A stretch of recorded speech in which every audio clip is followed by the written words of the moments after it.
Hello everyone. Okay, last व्हिडिओमध्ये आपण start केलं होतं सेट्स, रिलेशन अँड फंक्शन्स. त्यापैकी सेट्स आणि रिलेशन आपण त्या व्हिडिओमध्ये बघितलंय.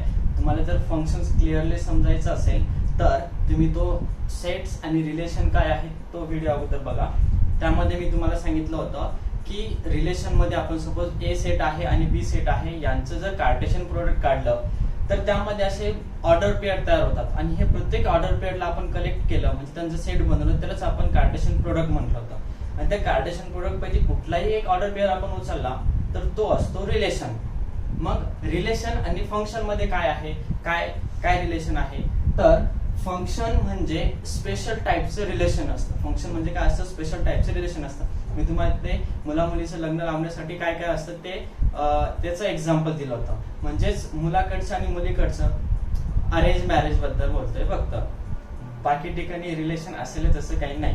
तर अरेंज मॅरेज करताना रिलेशन सेट ए आणि सेट बी कन्सिडर केला होता, मुलाकडचा एक सेट आणि मुलीकडचा एक सेट.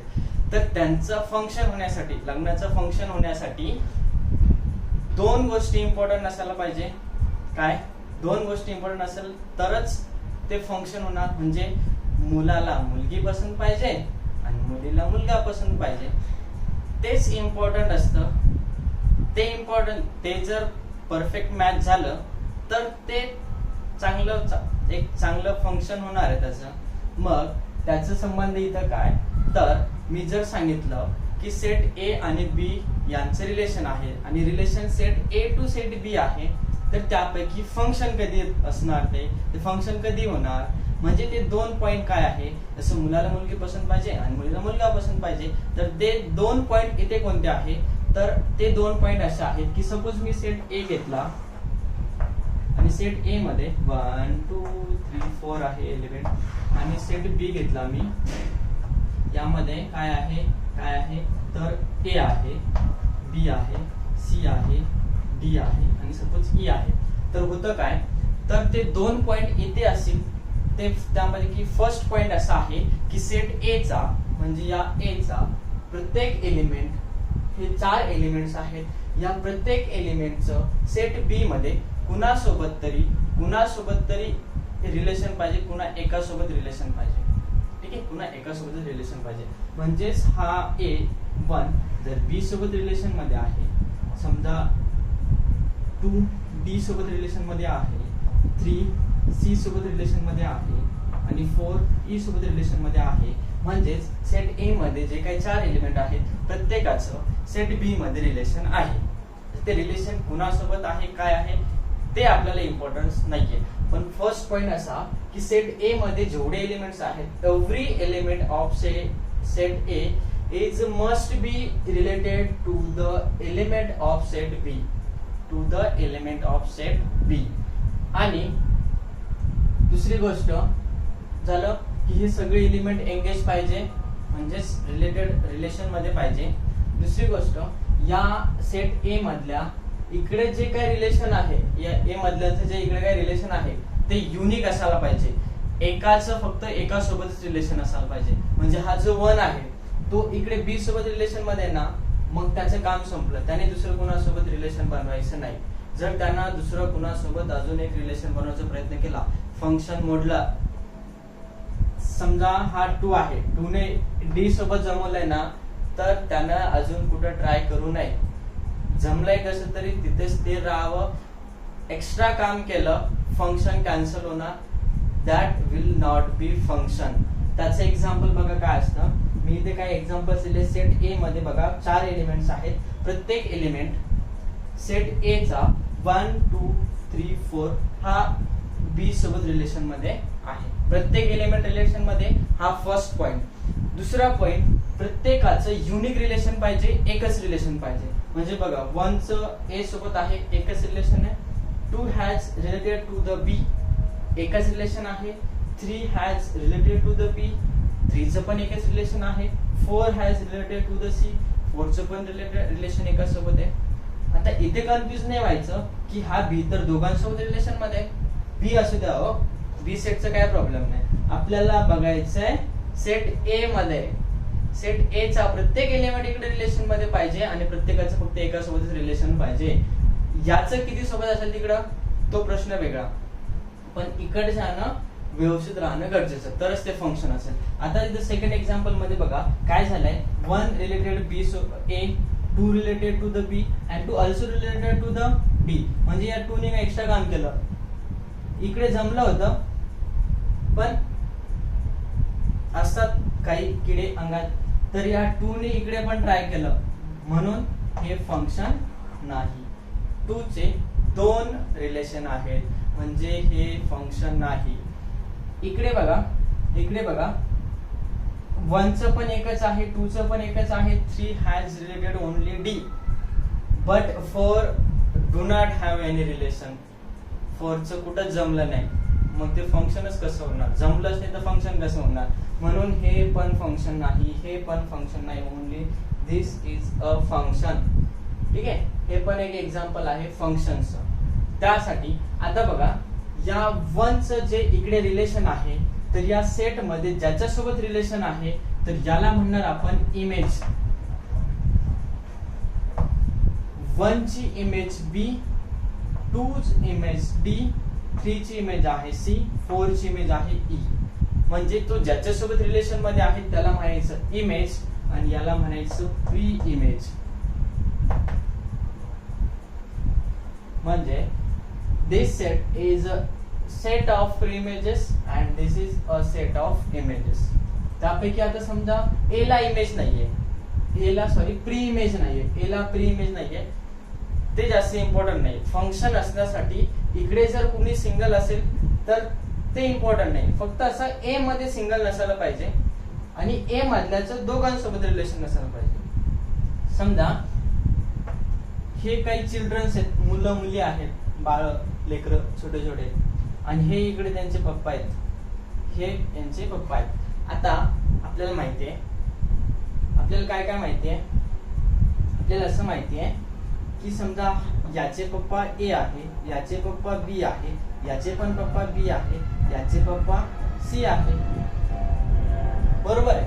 म्हणजेच ए चा एक चाइल्ड आहे, बी चे 2 आहेत, एकाला 2 किंवा 1 किंवा कोणाकोणा 3 पण मुलं मुली असू शकतात, त्यापेक्षा जास्त असू शकतात. बट एकाचेच 2 असेल का? असेल. हा मुलगा आहे, याला 2 पप्पा असू शकतात का? Not possible. म्हणून हे असं उलट नाही चालणार, इकडून इकडे एकाचेच 2 पप्पा. हे पप्पा बी सेट म्हणजे पप्पा, ए सेट म्हणजे मुलं मुली जे काय लेकरं असतील ते. एकाचेच 2 लेकरं असू शकतात, 4 असू शकतात, 5 असू शकतात, डिपेंड करत त्यांना किती पाहिजे. बट इकडे एकाचे 2 पप्पा पॉसिबल नाही. ओके, देन आता बघितलं आपण हे इमेजेस आहेत. ए ची इमेज बी, 1 ची इमेज बी, 2 ची इमेज बी, 3 ची इमेज सी, 4 ची इमेज ई. हे झालं इमेजेस. ठीक आहे. नाउ काय कळलं ना, युनिक इमेज पाहिजे आणि प्रत्येकाची इमेज पाहिजे. ए सेट मधला प्रत्येक एलिमेंटची बी मध्ये इमेज पाहिजे आणि ती इमेज युनिक असायला पाहिजे. ठीक आहे. तुम्ही एरिया ऑफ सर्कल बघितलंय, एक्झाम्पल आहे 5r².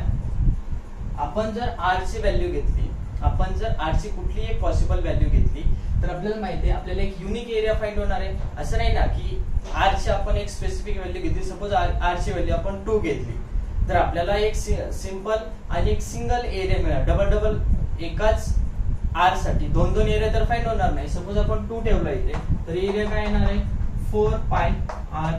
r ची व्हॅल्यू 2 आहे, 2 स्क्वेअर 4 म्हणजे हा झाला 4π. काय झाला 4π झाला. युनिक एरिया मिळाला. एकाच r च्या व्हॅल्यू सोबत 2 एरिया मिळाले का? नाही. एक r ची व्हॅल्यू एकच एरिया मिळाला, it is a function. Okay. Now next आपल्याला बघायचं आता डोमेन, कोडोमेन अँड रेंज काय असतं. सपोज मी सेट ए घेतला,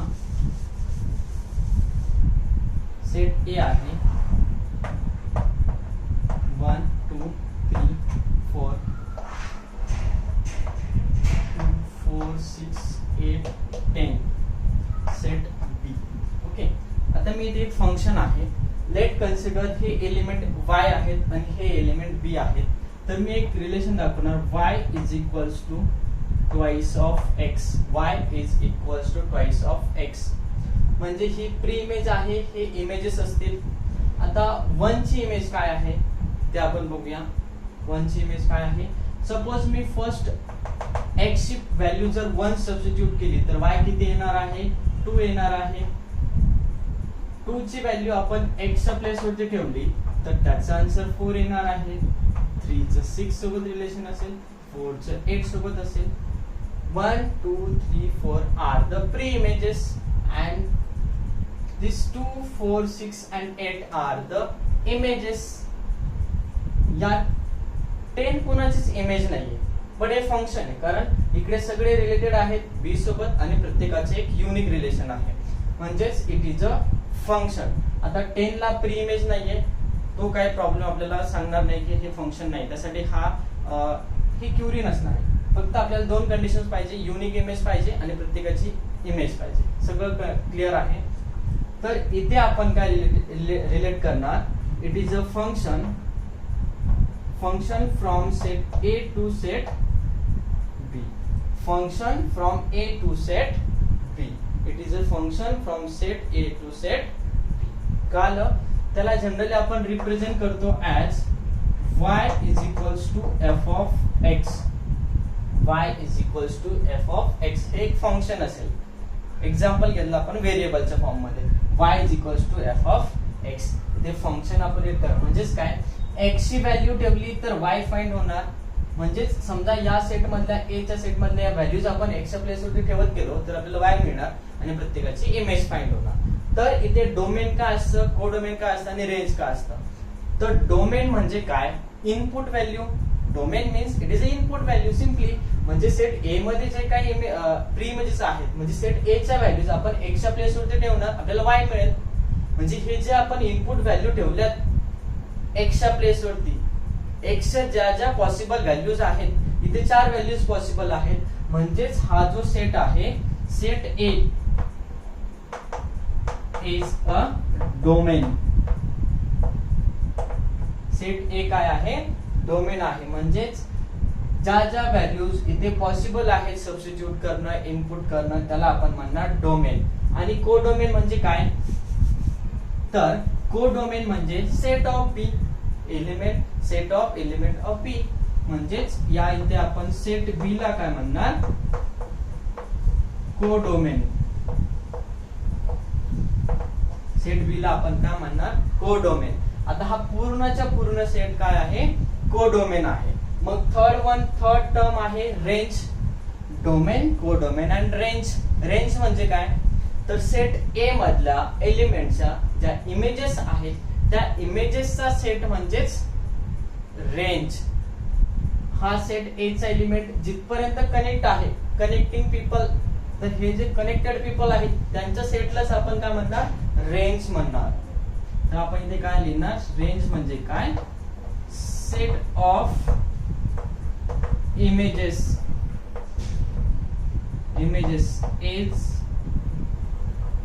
is called range.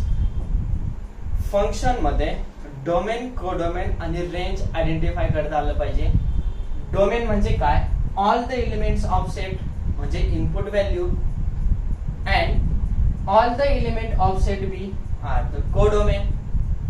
And range means the images, set of images. म्हणजे सेट ए मधल्या एलिमेंटचे ज्या काही इकडे इमेजेस आहेत त्या सगळ्या इमेजेसला आपण काय म्हणणार? रेंज म्हणणार. This is all about the function. आता यानंतर फंक्शनचे टाइप्स सुद्धा असतात. ते टाइप्स खूप जास्त इम्पॉर्टंट आहेत. टाइप्स ज्यांना कळाले नाही, फंक्शनचे टाइप्स असतात, त्या टाइप्स मध्ये जर कन्फ्युजन झालं तर डेरिव्हेटिव्ह्ज, लिमिट, इंटिग्रेशन हे जे काय कॅल्क्युलसचे पार्ट, कॅल्क्युलसचे टॉपिक्स आहेत त्यामध्ये खूप जास्त प्रॉब्लेम येणार आहे. बेसिकली काय होतं की फंक्शन क्लिअरली आपण स्टडी करत नाही, म्हणून ते इंटिग्रेशन, डेरिव्हेटिव्ह्ज म्हणजे खूप जास्त हार्ड वाटतं, ते डोक्यातच जात नाही. मेन प्रॉब्लेम तो आहे, ज्यांना फंक्शन कळालं त्यांना लिमिट कळणार, आणि ज्यांना लिमिट कळालं त्यांना डेरिव्हेटिव्ह्ज कळणार, ज्यांना डेरिव्हेटिव्ह्ज कळालं त्यांना इंटिग्रेशन कळणार, इंटिग्रेशन ज्यांना कळालं त्याचे ऍप्लिकेशन्स कळणार. ओके, हे सगळं कनेक्टेड आहेत. म्हणजे हे कनेक्शन कळालं पाहिजे असं. ठीक आहे, तर आपण या नंतरच्या व्हिडिओमध्ये बघणार आहोत types of the function. Types of function, तोपर्यंत हे व्यवस्थित स्टडी करा. यावरती एक्झाम्पल असतात, एक्झाम्पल्स रेफरन्स बुक मध्ये एक्झाम्पल्स पकडा, ते एक्झाम्पल सॉल्व्ह करायचं, प्रॅक्टिस करायचं. ठीक आहे, तोपर्यंत स्टॉप करूया, भेटूया पुढच्या व्हिडिओमध्ये. बाय.